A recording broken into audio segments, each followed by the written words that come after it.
What's your favourite anime? Naruto. Death Note. Beyblade. Death Note. Bleach. Rumbling Hearts. To be Naruto. Hi there, my name's George Broad. Anime in the UK has always been considered part of a niche market.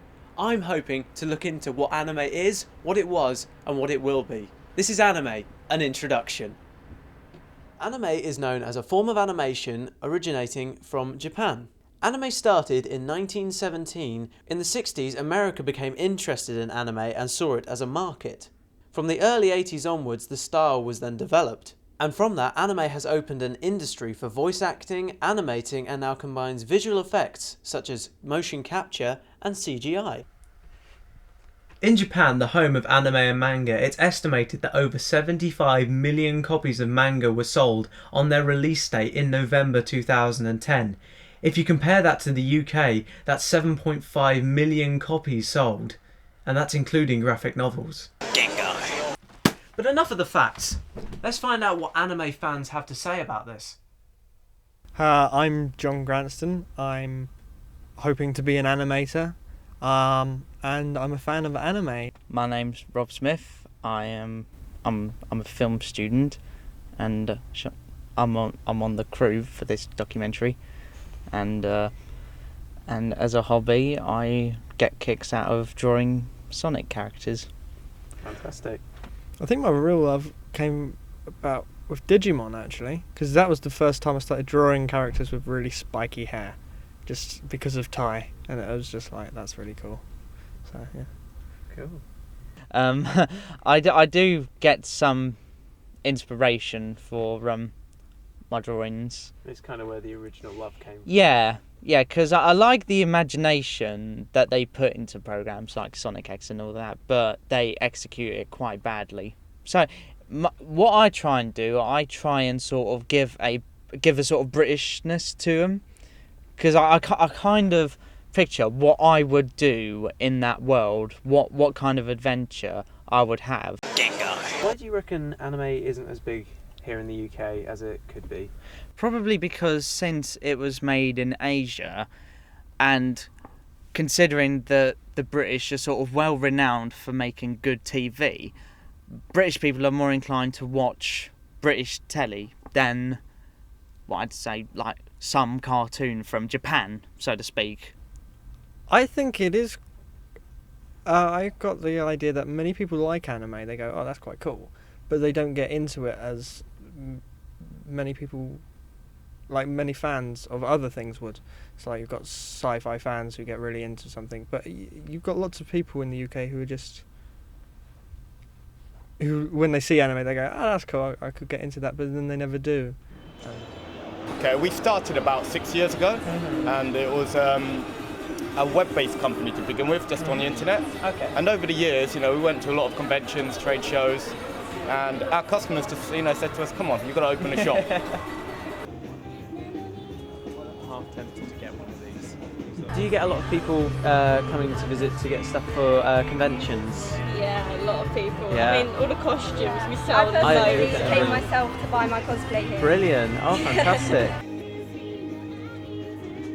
I heard that you guys won one of the best retailer awards. Yeah, it's 4 years in a row now. Yeah, it's fantastic. It's really, really good to hear that.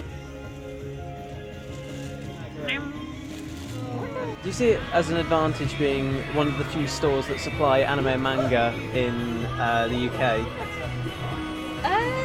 Yeah, I guess. That means everyone comes to us. Yeah. 'Cause, I mean, they ask about other stores, but there aren't any. So we get really all the There's a wider customers. range here, because like other shops they only sell, like for example, they only sell Naruto and Bleach, and then Yeah. And some they only people really sell want, DVDs and manga. Yeah, We've got all the got accessories.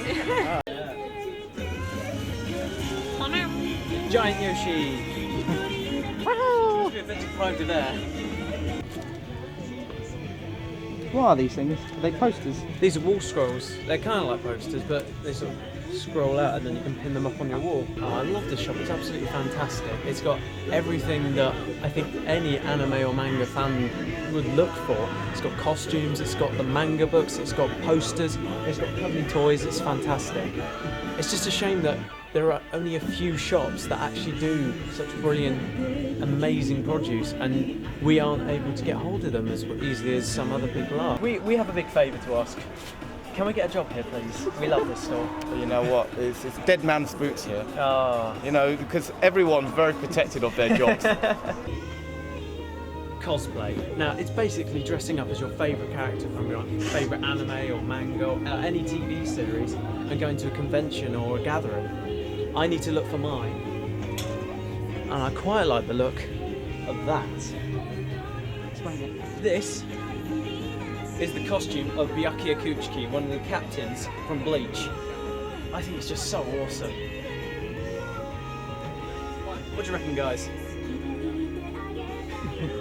So you said you've been going 6 years. Would you say that growth has been because of the growth of anime itself, or mainly because your store's grown?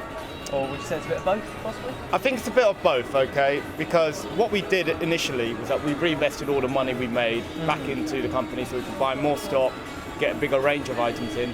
But a lot of it's to do with things like, you know, Brian from London Expo. He's grown the industry a lot as well. Yes. Thank you. Okay, it's convention time.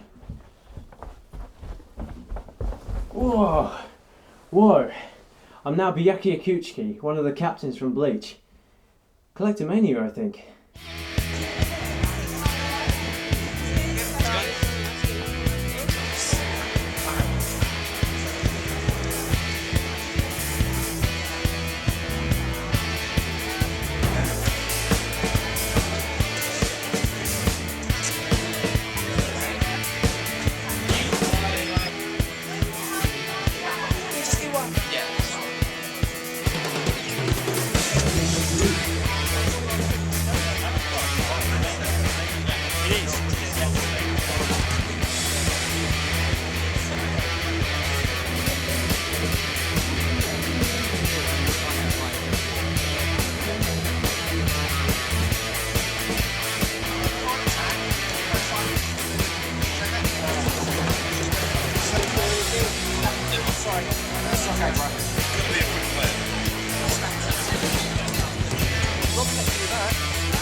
I've got tea tonight. My name's Michael. I am a character from Yu-Gi-Oh! 5D. His name's Roman Goodwin. He's the leader of the Dark Signers that tried to destroy the Earth, as everything does, My company's Martian, and what I do is import a whole range of Japanese anime-related, primarily anime-related merchandise direct from Japan. So it's the same kind of stuff that you would be buying as if you were in Japan, but imported into the UK market. So dealing with Japanese distributors exclusively to offer the official products that are produced relating to whatever merchandise is released. So carry a range of small items like phone straps, these gashapon, which are like trading figures, soft toys, and then obviously, as on that big wall behind, a big range of larger figures and Japanese dolls and things like that. Is that for Japanese, you've got swearing in it, you've got censorship, no censorship, and you've got a lot of blood. Yeah. I don't think you'll hit a younger age when they mature, you know, when like 13, they're like, oh my god, knives and all that lot. Yeah. Like, yes, they'll watch it. I don't think it's for little kids. I mean, little kids, that's Pokemon.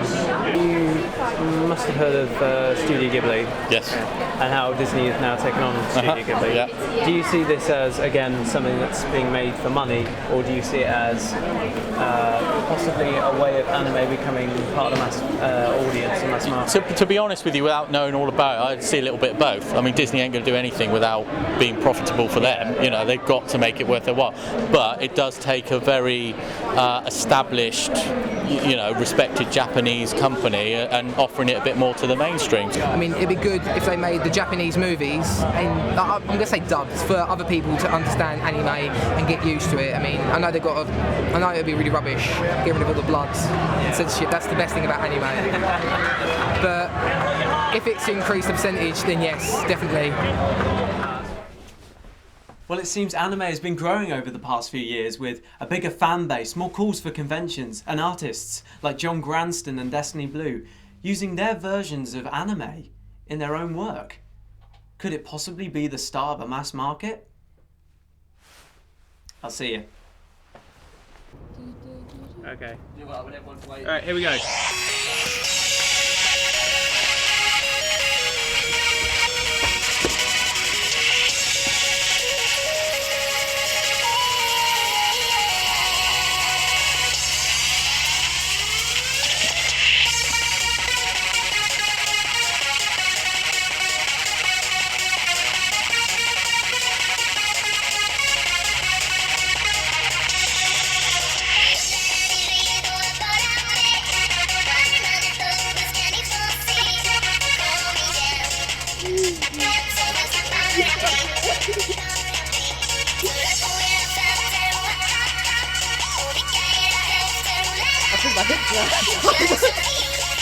Oh no, wait. I'm back now. Nothing's on there. Time as well. Right.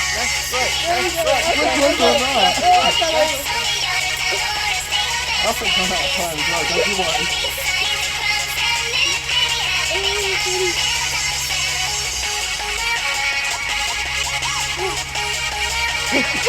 Get back into position.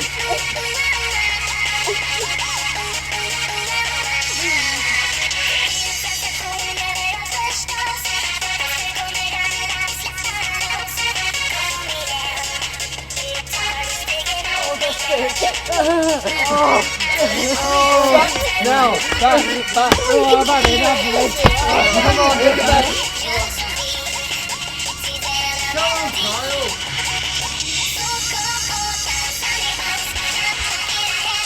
Kyle, come on.